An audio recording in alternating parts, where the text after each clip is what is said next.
죽은 줄만 알았던 아들이 애굽에서 총리가 됐다는 소식을 듣고 야곱이 얼마나 놀랐을까요? 이런 줄 알았던 그 아들 덕분에 야곱의 식솔 70여 명이 애굽 땅으로 다 건너왔습니다. 애굽 왕 바로가 요셉의 아버지 야곱에게 물었습니다. 그대 나이가 어떻게 되십니까? 그때 야곱이 이렇게 대답합니다. 내 나그네 길의 세월이 130년입니다. 내 조상들에 비하면 길지 않은 인생길이지만 나는 그동안 참 험악한 세월을 보냈습니다. 이 세상을 살아가는 동안 인간의 삶이 어느 누구도 순탄하기만 하지는 않습니다. 야곱이 말한 것처럼 영원히 머물 수 없는 이 잠시 머물다 떠나는 나그네 길임에도 불구하고 그 나그네 인생길에는 참으로 험한 일들을 많이 경험하게 됩니다. 믿음의 족장이었던 이 야곱은 그야말로 파란만장한 인생을 보냈습니다. 야곱의 이야기가 창세기에 얼마나 길게 차지하고 있는지 모릅니다. 그가 나는 참 험악한 세월을 보냈다라고 말할 만큼 그렇게 험한 세월을 보냈지만 그렇다고 해서 야곱이 불행한 인생을 사는 사람은 아닙니다. 야곱을 불쌍한 사람이라고 말하는 사람은 없습니다. 야곱은 하나님의 택함을 받았습니다. 하나님의 은혜를 힘입었습니다. 험한 세상을 살면서도 언제나 하나님의 손을 붙잡고 갈 수 있었습니다. 하나님이 야곱과 함께 해주셨습니다. 그래서 야곱은 힘든 세상을 살았음에도 불구하고 야곱의 인생은 축복의 인생이었습니다. 그래서 야곱은 축복받은 사람으로 상징됩니다. 우리가 부르는 찬양 가운데도 야곱의 축복이라는 노래도 있습니다. 야곱이 이제 죽을 때가 다 가까워서 12 아들을 다 불러놓고 한 사람 한 사람 기도를 합니다. 이 기도는 마치 그들이 앞으로 살아갈 그들의 앞날의 어떤 예언 같은 그런 기도였습니다. 그리고 야곱이 기도한 대로 그 아들들은 대개 그런 삶을 그대로 살았습니다. 그리고 향년 147세로 야곱은 나그네 길을 마치고 세상을 떠났습니다. 이때 가장 야곱의 죽음을 슬퍼한 사람은 11번째 아들인 요셉입니다. 요셉은 애굽으로 팔려오기 전까지 아버지의 사랑을 가장 많이 받았던 사람입니다. 특별히 그에게 야곱은 채색 옷을 입힐 만큼 그렇게 요셉을 사랑했습니다. 이 야곱의 요셉을 사랑하는 편애 때문에 오히려 다른 형제들로부터 요셉은 미움과 시기를 받기도 했습니다. 어쨌든 애굽의 총리가 된 이 요셉은 아버지가 세상을 떠나자 그의 장례식을 아주 거대하게 치릅니다. 그리고 아버지가 유언한 대로 왕에게 허락을 받고 저 가나안 땅 막벨라 굴 아브라함이 매장되어 있는 그곳까지 가서 아버지 야곱을 장사를 했습니다. 그리고 형제들과 이 장례에 동원되었던 모든 호상꾼들과 함께 다시 이제 애굽으로 돌아옵니다. 이때부터 요셉의 형제들이 불안하기 시작했습니다. 두려움이 찾아왔습니다. 그 이유가 15절에 나와 있습니다. 요셉의 형제들이 그들의 아버지가 죽었음을 보고 말하되 요셉이 혹시 우리를 미워하여 우리가 그에게 행한 모든 악을 갚지나 아니할까 하고, 이제 아버지가 돌아가시고 요셉이 본색을 드러내는 건 아닐까, 이런 두려움 때문에 불안했던 것입니다. 저는 우리 아이들이 이렇게 서로 통화하는 걸 들으면 서로 뭐가 좋은지 별것 아닌 걸 갖고 킥킥거리고 웃고 이러는 걸 보면 참 저는 기분이 굉장히 좋습니다. 또 동생이 뭐 선물을 줬다든지 뭐 이렇게 하면 그렇게 기쁠 수가 없습니다. 서로 자녀들이 화목하게 지내는 것, 서로 사이좋게 지내는 것, 그것을 보는 부모는 기쁨이고 행복입니다. 그러나 만약에 부모 앞에서 형제들이 다투고 불화하는 모습을 본다면 그 부모는 가슴이 아프고 괴로울 것입니다. 그래서 부모 앞에서는 자녀들이 화가 나도 좀 참아야 됩니다. 조심해야 됩니다. 그런데 지금 이 야곱은 세상을 떠났습니다. 야곱이 죽고 나서 이제는 부모의 눈치를 볼 필요가 없게 됐습니다. 요셉에게 악을 행했던 형들이 이제는 아버지가 돌아가셨으니 본격적으로 동생 요셉이 복수를 할지도 모른다. 그런 생각을 한 것입니다. 그리고는 요셉의 마음을 진정시켜 보려고 아버지가 돌아가시기 전에 이런 말을 했다고 하면서 동생 요셉에게 용서를 구합니다. 17절에 보면 너희는 이같이 요셉에게 이르라.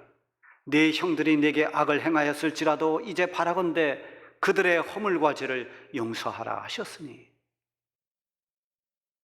아버지가 평소에 우리에게 요셉 보고 이렇게 말해라 하고 형들을 용서하라 이렇게 말했다는 겁니다. 근데 생각해 보면 만일 야곱이 이런 말을 했다고 한다면 형들한테 할 말이 아니고 요셉에게 직접 했을 것입니다. 요셉아, 네 형들이 잘못했다 하더라도 네가 용서해라. 아마 야곱이 그렇게 말했을 것입니다. 그러나 야곱은 이미 요셉을 믿었습니다. 이런 부탁을 하지 않아도 요셉은 결코 형들에게 복수하지 않는다는 것을 아버지 야곱은 알고 있었습니다. 요셉이 이미 형들을 다 용서했다는 것을 야곱은 조금도 의심하지 않았습니다. 형들이 얼마나 마음에 그것이 걸리고 찔림이 됐고 불안 요소로 작용하는지를 알 수가 있습니다. 아버지를 핑계 삼아서 용서를 구하는 이 형들을 보면서 요셉은 마음이 아팠습니다. 형들이 아직도 이 두려움에서 벗어나지 못하고 있구나. 이것 때문에 괴로워하고 있구나. 그것을 보면서, 그 말을 들으면서 요셉이 울었다고 했습니다. 동생이 흘리는 눈물을 보면서 형들은 어떻게 생각했을까요? 요셉의 그 눈물의 진실을 몰랐을 것입니다. 아마도 형들에게 당한 일을 생각하면서, 지난날 고통받았던 그날들을 생각하면서 억울하고 분해서 우는 것은 아닌가 하고 긴장했을지도 모릅니다. 그래서 이 형들은 요셉 앞에 다가와서 다 엎드립니다. 그리고 우리가 당신의 형입니다 말하지 않고 우리는 당신의 종입니다 라고 그렇게 말하고 있습니다. 형들은 상황에 민감한 사람들이었습니다. 사람의 눈치에 민감했습니다. 요셉이 어떻게 나올까? 요셉의 눈치를 살폈습니다. 그러나 요셉은 달랐습니다. 아버지가 지금 살아계시느냐 돌아가셨느냐 관계없습니다. 형들이 과거에 뭐라고 했는가, 어떤 행동을 했는가, 그것조차도 지금은 상관하지 않습니다. 여러분, 믿음이 크고 작으냐, 그것을 구분할 수 있는 좋은 방법 중에 하나는 그 사람이 사람을 먼저 의식하느냐, 하나님을 먼저 의식하느냐 하는 걸 보면 알 수 있습니다. 믿음이 큰 사람들은 언제나 하나님이 우선입니다. 그러나 믿음이 부족한 사람들은 언제나 사람의 말, 사람의 관심, 사람이 어떻게 나오는가, 여기에 초점이 맞춰져 있습니다. 요셉의 삶의 초점은 사람이 아닌 하나님이었습니다. 하나님을 믿는 신앙에서 모든 말과 행동이 나왔습니다. 형들에게 대답하는 이 요셉의 말을 들어보면 그는 진실로 하나님의 사람이었습니다. 모든 일에 하나님이 먼저였습니다. 상황이 어떠했느냐가 아니라 하나님이 무엇을 원하시는가를 먼저 생각하고 하나님의 뜻을 따르는 데 언제나 순종했습니다. 우리가 아무리 각박한 세대를 산다 하더라도 이 요셉과 같은 믿음을 가지고 있다면 우리는 영적으로 부유한 사람이 됩니다. 쫓기듯 살아가는 이 복잡한 세상 속에서도 하나님께서 우리에게 주시는 그런 여유를 누릴 수 있게 됩니다. 그렇다면 이 요셉이 형들에게 한 말이 무엇일까요? 첫 번째, 그는 하나님을 대신하지 않겠다고 말합니다. 19절에 보면 요셉이 그들에게 이르되 두려워하지 마소서. 내가 하나님을 대신하리이까. 요셉은 지금 정죄하고 심판하는 그 고난이 내게 있지 않고 하나님께 있다고 믿고 있습니다.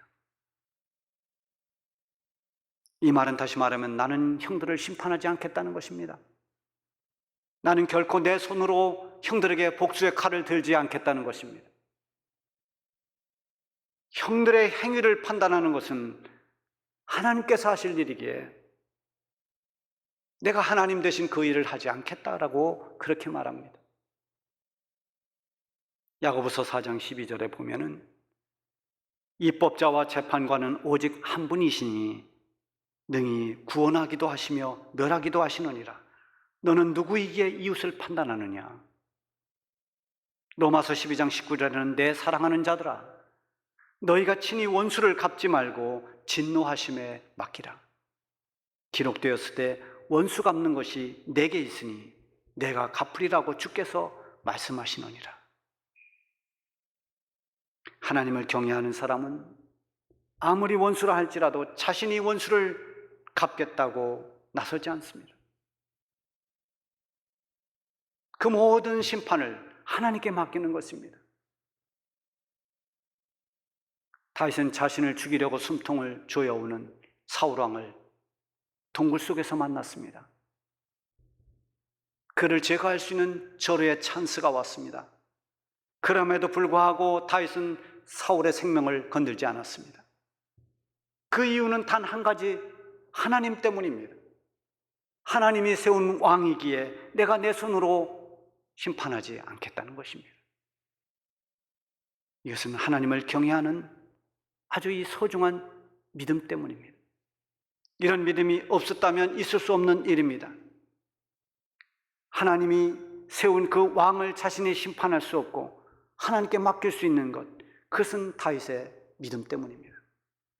이것이 진정으로 하나님을 경외하는 믿음의 사람의 모습입니다. 요셉 역시도 형들을 심판하는 일을 자신이 하지 않겠다고 말합니다. 심판주 되신 하나님께서 하실 일임을 믿었기에 내가 어찌 하나님을 대신할 수 있겠습니까? 라고 그렇게 말한 것입니다. 하나님의 판단이 내 판단보다 옳고 하나님의 생각이 내 생각보다 위대하심을 믿을 때 이렇게 할 수 있는 것입니다. 여러분, 심판하기를 늘 우리는 두려워해야 합니다. 심판을 하나님께 맡길 수 있어야 됩니다. 하나님은 정확하신 분입니다. 하나님의 생각과 판단은 언제나 옳으십니다. 나는 감정이 앞설 수 있고 나는 실수할 수 있지만 하나님은 실수하지 않는 분입니다. 모든 판단과 심판을 하나님께 맡기는 신앙이 있기를 바랍니다. 두 번째는 하나님께서 악을 선으로 바꿔주셨다고 그렇게 말합니다. 20절에 보면 당신들은 나를 해하려 하였으나 하나님은 그것을 선으로 바꾸사 오늘과 같이 많은 백성이 생명을 구원하게 하시려 하셨나니. 요셉의 형들이 요셉에게 행한 일은 악한 일이었습니다. 아무리 이복 동생이라 할지라도 형제끼리 해서는 안 되는 그런 끔찍한 일을 했습니다. 자기들의 먹을 것을 가지고 아버지 심부름을 온 그 동생을 웅덩이에 집어던져 죽이려고 했습니다. 그리고 마침 지나가는 이스마엘 상인들에게 그 동생을 은 20을 받고 팔아넘겼습니다. 노예로 팔은 것입니다. 그렇게 해서 노예로 팔려간 것이 바로 애굽의 보디발 장군의 집이었습니다. 낯선 타국의 노예로 팔려온 그 순간 요셉은 모든 것을 다 잃었습니다. 부모를 잃었고 형제를 잃었고 집을 잃었습니다. 편히 거할 수 있는 곳이 없습니다. 10대 어린 나이에 요셉이 얼마나 충격을 받았겠습니까? 얼마나 두려웠겠습니까? 그러나 요셉은 그런 모진 세월을 하나님을 붙잡고 이겨냈습니다. 그리고 하나님께서 모든 일을 다스려갈 것을 믿었습니다. 그렇게 형들은 요셉에게 악을 행했지만 우리 하나님께서 그런 악을 선으로 바꿔주셨다고 그렇게 말하고 있습니다. 사람이 행한 악한 일을 하나님은 그 결과를 선으로 만들어 주셨다는 것입니다. 요셉은 이 모든 되어진 일을 내가 운이 좋았다고 말하지 않습니다. 아니면 우연히 그렇게 되었다고 말하지 않습니다. 이 모든 일이 하나님이 하셨다라고 그렇게 고백합니다. 요셉의 삶이 마치 불행으로 끝나는 것처럼 보였는데 지나고 보니까 그것이 하나님의 섭리였고 그 결과는 선이 되고 복이 되었습니다. 로마서 8장 28절에 보면 우리가 알거니와 하나님을 사랑하는 자 곧 그의 뜻대로 부르심을 입은 자들에게는 모든 것이 합력하여 선을 이루느니라. 이게 하나님이십니다. 하나님께서 하시고자 하면 악을 선으로 바꾸시고 실패를 축복으로 바꾸시는 하나님이십니다. 요셉은 애굽의 노예였던 자신이 애굽의 총리가 된 이 모든 것은 하나님께서 하신 일임을 확신했습니다. 아무리 처해진 상황이 불행처럼 보이고 실패처럼 보여도 하나님은 얼마든지 그것을 바꾸실 수 있는 분입니다. 이런 믿음이 있을 때 우리는 어떤 어둠 속에 있다 할지라도 낙심하지 않고 하나님과 동행할 수 있는 여유가 생기는 것입니다. 하만의 음모로 인해서 페르시아에 있는 모든 유다 백성들이 학살당하게 되었고, 그리고 모르드게는 높은 장대에 달려 죽게 되었을 때 하나님은 그것을 바꿔놓았습니다. 모르드게가 달려 죽을 뻔했던 그 장대에 오히려 장대를 세웠던 하만 장군이 달려 죽었습니다. 그리고 모르드게는 더 존귀한 사람으로 하나님이 높여주셨습니다. 이게 하나님의 역사입니다. 하나님은 슬픔을 바꿔서 기쁨이 되게 하시고 두려움을 바꿔서 평안이 되게 하시는 하나님이십니다. 죄로 말미암아 영원히 멸망받을 수 없는 우리를 바꾸셔서 구원받은 하나님의 자녀로 삼아주셨습니다. 악을 바꾸어 선을 이루신 요셉의 하나님은 오늘 저와 여러분들의 하나님이신 것입니다. 그리고 세 번째, 요셉은 자신도 선으로 악을 이기는 삶을 살았습니다. 21절에 보면 당신들은 두려워하지 마소서. 내가 당신들과 당신들의 자녀를 기르리이다 하고 그들을 간곡한 말로 위로하였더라. 악을 악으로 대하지 않고 참는 것, 그것도 결코 쉬운 게 아닙니다. 그런데 참는 것을 넘어서 악을 선으로 갚는다는 것은 믿음의 힘이 발휘되어야 합니다. 우리가 잘 알듯이 손양한 목사님은 자기의 사랑하는 두 아들을 죽인 원수를 용서하고 자기 양아들로 삼았습니다. 양아들이 된 그는 정말 진심으로 회개하고 새 사람으로 거듭났습니다. 그리고 평생 복음의 빚진 자로 살았습니다. 악을 선으로 갚았을 때 악을 행하는 자에게도 변화가 일어나는 것입니다. 그래서 악을 이기는 믿음의 방법은 선으로 대하는 것입니다. 로마서 12장 21절에 보면 악에게 지지 말고 선으로 악을 이기라 이렇게 말씀합니다. 악은 방치해서는 안 되는 것입니다. 악을 인정해서는 안 됩니다. 악은 하나님이 싫어하는 것입니다. 악한 자의 끝은 멸망입니다. 그래서 시편 1편 마지막 절에 보면 무릇 의인들의 길은 여호와께서 인정하시나 악인들의 길은 망하리로다. 악인들의 길은 망하리로다. 하나님이 악인들은 싫어하십니다. 그래서 악에게 지지 말라는 것입니다.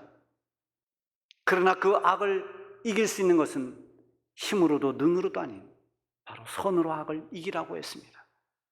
결국 악을 제압하는 것, 악인을 변화시키는 것이 선이 되어야 한다는 것입니다. 요셉은 자기가 악을 행했던 형들이지만 그 형들을 위로하면서 형들뿐만 아니라 형들의 자녀들까지도 내가 맡아서 양육하겠다고 그렇게 위로합니다.